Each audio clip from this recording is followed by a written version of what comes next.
제 나이 30, 저와 동갑인 남자친구와 2년을 연애했고 양가 부모님께 결혼 허락받고 상견례까지는 끝이 난 상황이었습니다.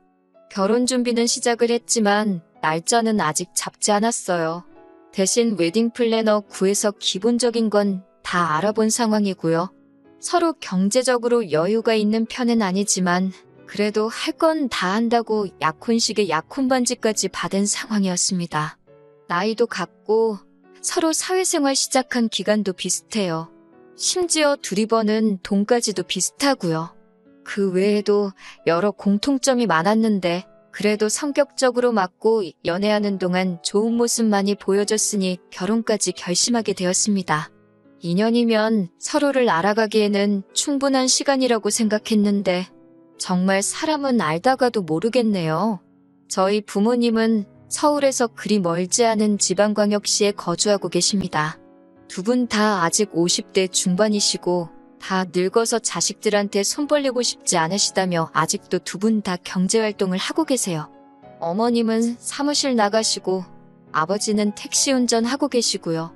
남자친구 회사가 저희 부모님 살고 계신 지역에 지사가 있어서 그 지역으로 출장이 잦은 편이에요. 연애하는 동안 한 번도 몰랐던 사실을 얼마 전에 알게 되었습니다.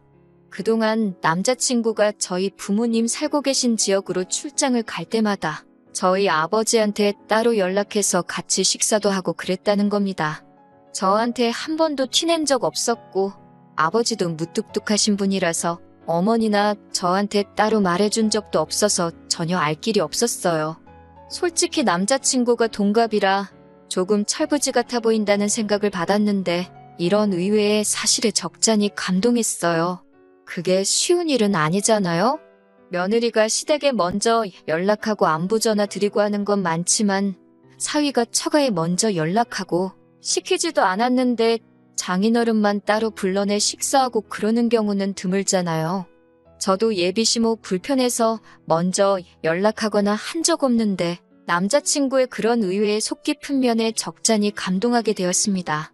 아버지랑 친하신 택시 하시는 분이 놀러와서 저희 집 사위 잘 본 것 같다고 자랑처럼 늘어놓으시면서 이 사실을 저를 포함해서 어머니도 알게 되었어요. 비록 남자친구가 샀다는 그 식사가 동네에 있는 허름한 기사식당이긴 했지만 출장 가서 일 보는 것도 정신없고 힘들 텐데 일부러 시간도 내고 신경 쓰고 있다는 사실 하나만 가지고도 충분히 감동할 만한 일이었죠. 백반 먹은 게 끝내 아쉽기는 했지만 그 상황도 이해가 갔습니다. 저희도 결혼 앞두고 한 푼이라도 더 모아보겠다고 돈을 엄청 아끼고 있는 상황이었거든요. 하루는 저희 어머니한테서 연락이 왔어요. 예비사위가 당신들한테 이렇게 잘하려고 노력하고 있는데 저도 예비시댁에 뭐라도 하나 하는 게 경우가 맞지 않겠냐고요. 어머니 말씀이 100번 맞는 말이었지요. 남자친구 속 깊다, 대단하다 말은 하고 있지만 저는 그 사실을 알게 된 후에도 여전히 예비시모인 어머님이 어려웠고 먼저 연락드리는 건 엄두도 못 내고 있었거든요. 막상 제가 개인적으로 어머님한테 연락을 드려서 같이 식사하자고 말을 하려니 도무지 입이 떨어지지가 않았어요. 남자친구는 잘하고 있는데 저는 왜 이 모양인가 싶을 정도였어요. 해도 도무지 어머님하고 같이 식사하고 싶다는 말이 나오지 않으니 남자친구를 만났을 때 저한테 대신 전해달라는 식으로 부탁을 하게 되었습니다. 남자친구는 갑자기 어머니랑 식사는 왜 하려고 하느냐며 놀라더라고요. 그래서 제가 남자친구가 출장 갈 때마다 아버지 만나 식사하고 연락드리고 하는 거 다 알고 있다고. 고마워서 보답을 하고 싶은데 도무지 내가 먼저 연락드리기는 어려우니 대신 좀 부탁한다고 말을 꺼냈지요.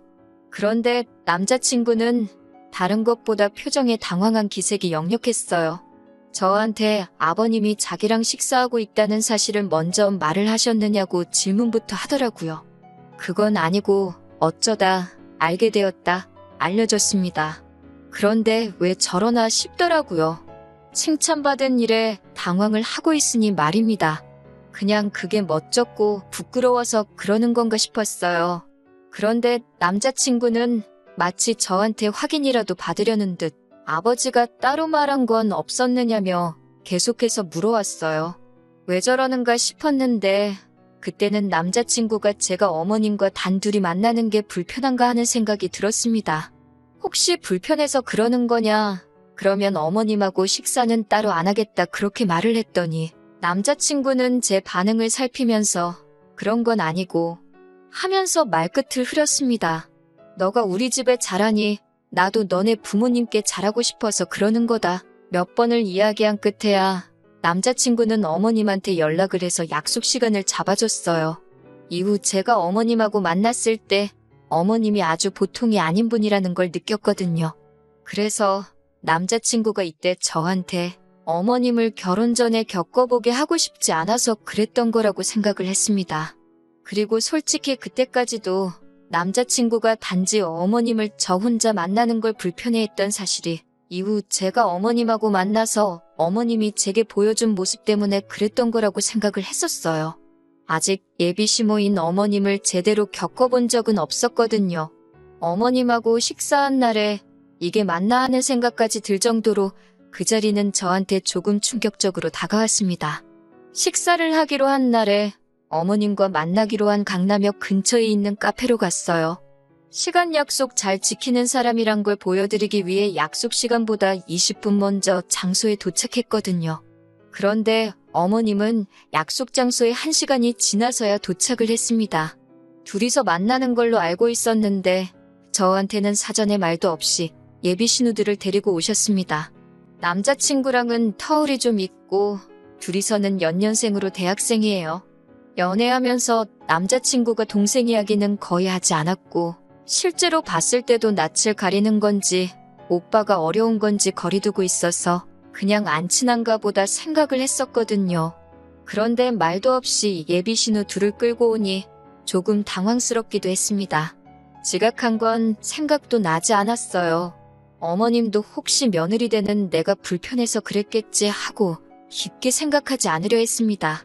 어머님께서도 오래 기다렸느냐면서 저한테 곧장 미안하다는 말을 하셨고요. 늦은 이유가 예비 신우들이 저 만난다고 예쁘게 꾸미고 오느라고 화장 고치고 옷 갈아입고 하다 보니까 생각보다 시간이 더 걸렸다고 하시더군요.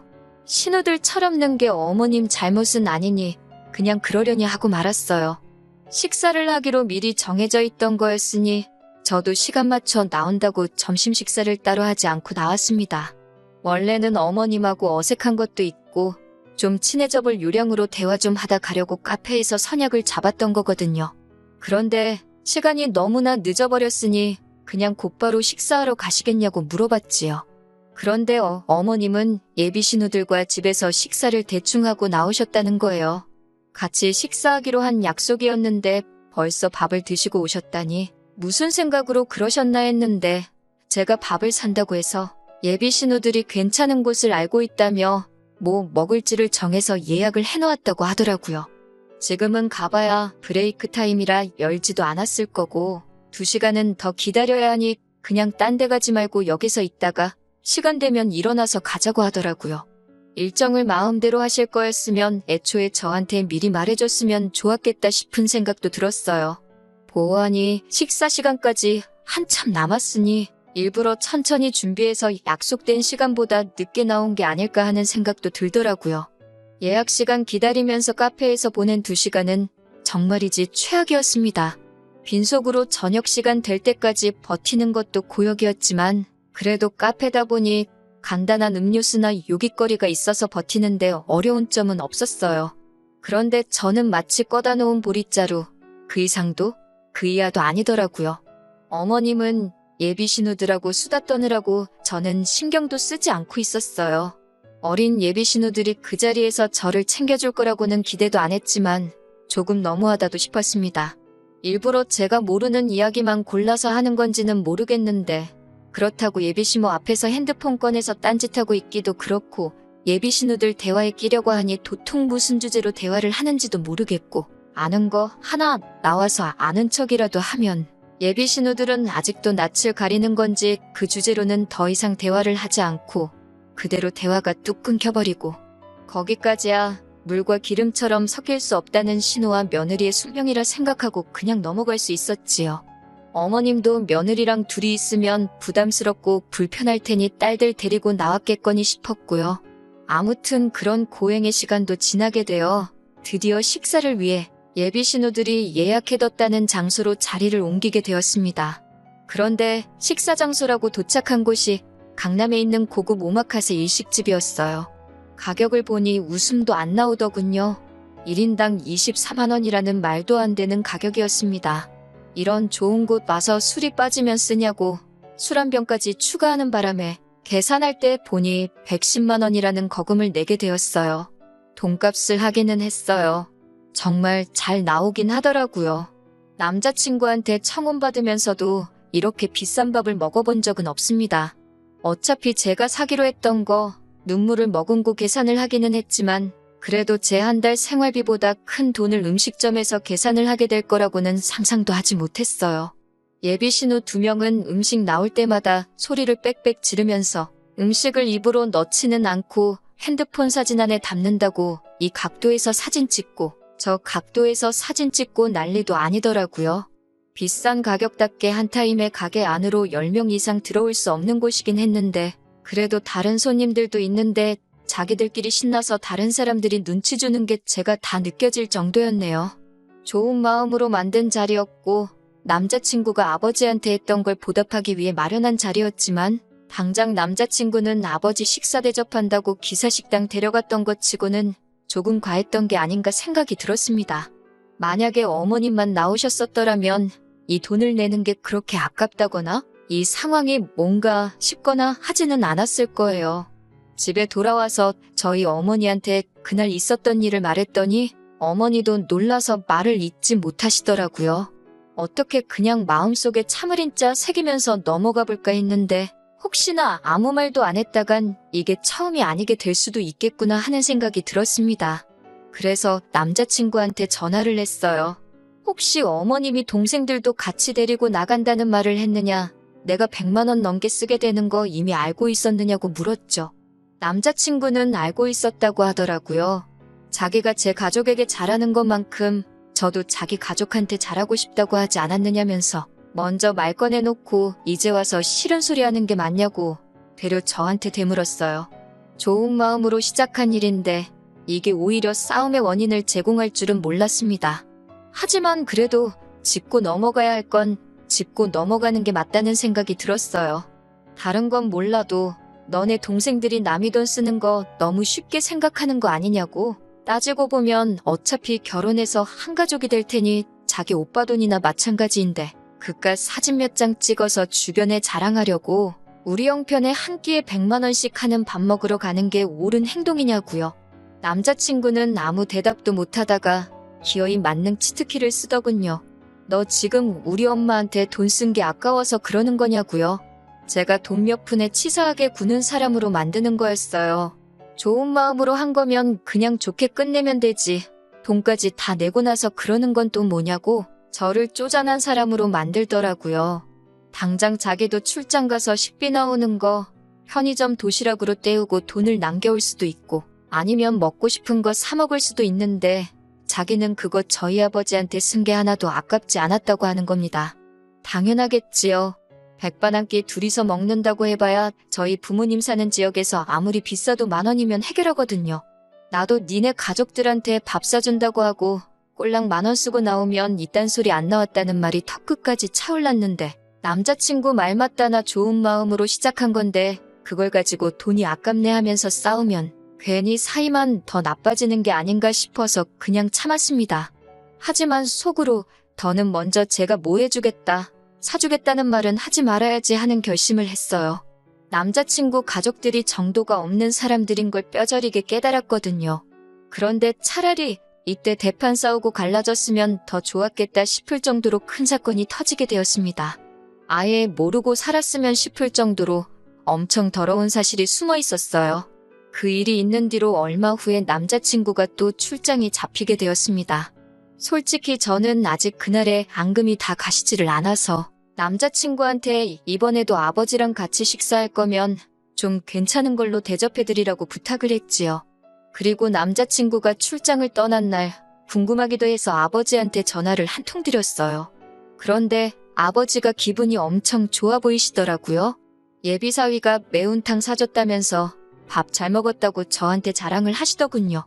기분 좋아서 술도 한잔 하셨다고요. 평소에는 무뚝뚝하신데 낮술하시고 기분이 좋아서 신이 나 계시는데 좋은 거 사드리라는 게 고작 매운탕이라니 섭섭하기도 했지만 아버지가 저렇게 좋아하시니 그냥 좋게 생각하기로 했습니다. 아버지는 덕분에 예비사위랑 낮술도 하고 좋으시다며 신이 나셨고 그 와중에 사위 고생한다며 매운탕 얻어드시고는 용돈하라고 20만 원을 줬다고 하시는 거예요. 20만 원이면 아버지가 하루 종일 일하셔도 못 버는 돈인데 그래도 예비사위가 나이 젊은 것 치고 속이 참 깊은 사람이라며 딸 덕분에 아주 훌륭한 사위 본다고 동네방네 자랑해야겠다 좋아하시더라고요. 왠지 그 말을 듣는데 마음이 다 아팠어요. 그런데 그날 새벽에 낮에 그 통화가 거짓말처럼 느껴질 정도로 모든 게 다 뒤집어져 버렸습니다.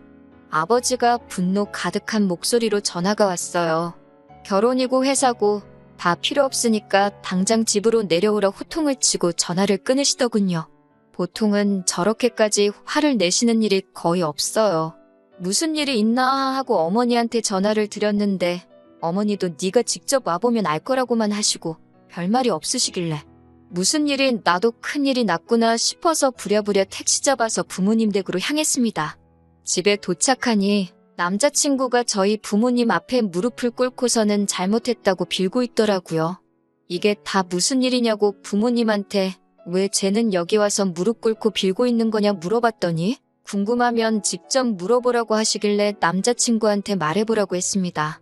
입이 10개가 있어도 모자란지 제 질문에 대답은 못하고 죄송하다, 미안하다, 사과만 연신하고 있더라고요. 결국 어머니께서 이게 무슨 상황인지 다 설명해 주시는데 어머니 설명 다 듣고 나서 그 길로 남자친구 머리채를 낚아채서 죄다 뜯어버리고 바닥에 패대기 쳐버렸습니다.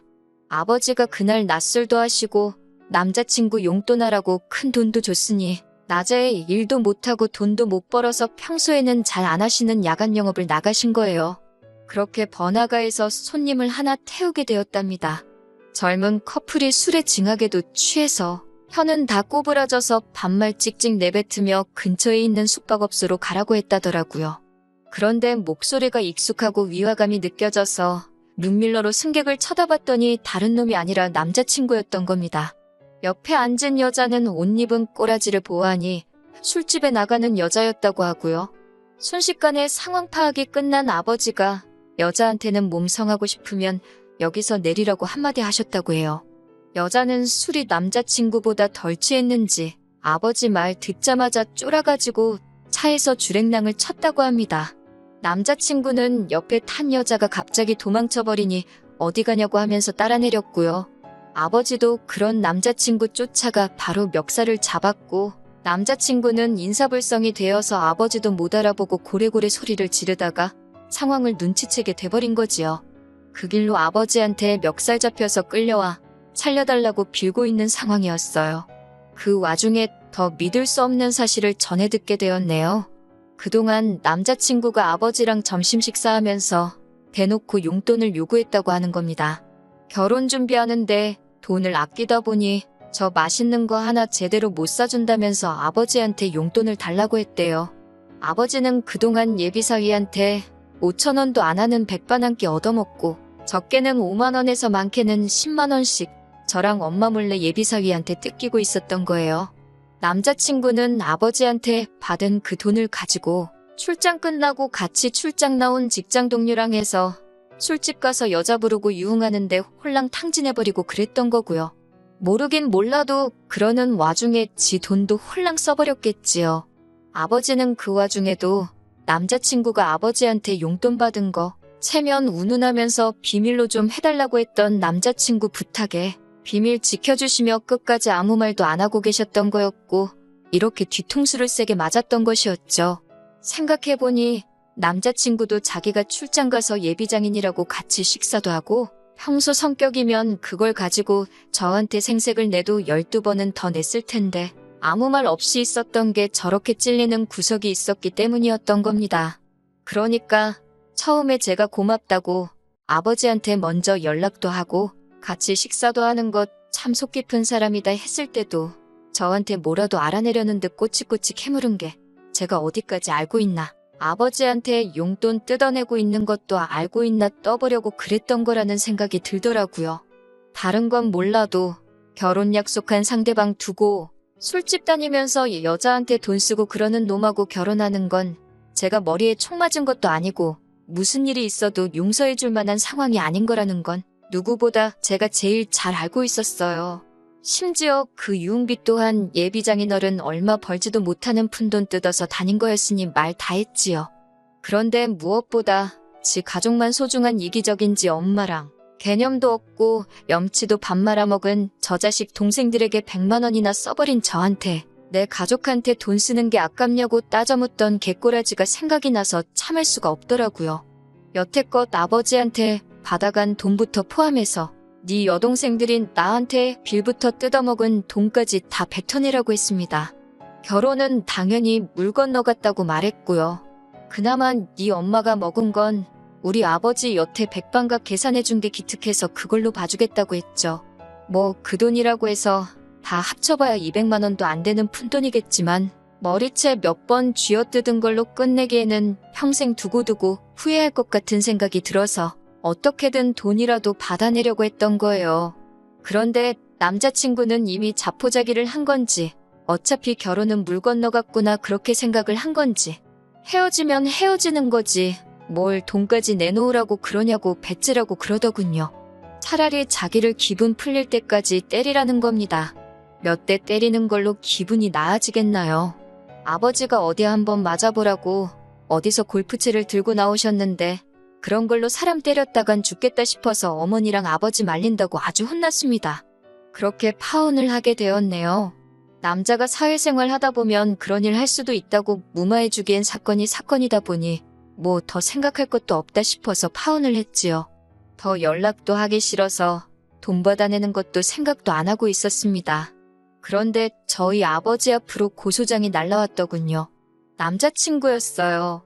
저희 아버지를 폭행으로 고소한다고 한번 진흙탕 싸움으로 가자고 끝까지 구질구질하게 나오더라고요. 잘못은 남자친구가 하긴 했지만 저도 머리채 쥐어뜯어 놓은 것도 있고 아버지가 화를 못 참아서 몸싸움이 있던 것도 사실이니까요. 그렇다고 당하고만은 있을 수가 없어서 변호사 선임하려고 찾아갔는데 변호사님이 정황을 듣더니 결혼을 전제로 약혼식까지 다 올린 상황에 남자친구가 저희 가족들을 기망한 거나 마찬가지니 그걸 가지고 고소를 할 수 있다는 소식을 전해주더군요. 그러던 와중에 남자친구가 기분 풀릴 때까지 때리라고 했던 그 발언이 저희 어머니께서 저 도착하고부터 혹시나 남자친구가 정신이 횟가닥 나가서 뭔 짓을 할지 모르니 어머니께서 그 상황을 핸드폰으로 다 녹음을 하고 있었다고 해요. 고소장을 뒤집어 버릴 수 있는 결정적인 증거까지 있는 상황이었으니 결국에는 남자친구가 아버지께 받아간 돈부터 예비 신우들 허세 부린다고 비싼 밥 먹은 그 돈까지 받아낼 생각도 없었는데 그걸 포함해서 위자료까지 뜯어내게 되었네요. 아버지 상해죄로 고소한 것 또한 허위사실을 증명해서 무죄가 되었고 남자친구 괘씸죄로다가 무고죄로 역고소를 할까도 생각해봤는데 변호사님이 하는 말이 긴 싸움이 될 수도 있고 원하는 결과가 나오지 않을 수도 있다고 하시기에 합의금으로 돈 더 뜯어내고 사건은 그냥 넘어갔습니다. 그 과정에서 남자친구는 그나마 다니던 직장에서 잘리게 되었으니 이 정도면 충분했다는 생각도 들었어요. 정말 사람이라는 건 겪어보기 전까지는 어떤 사람인지 알 방법이 없네요. 하지만 결혼을 준비하는 과정에서 이 사람의 본질을 알게 된 게 천만다행이라고 생각합니다.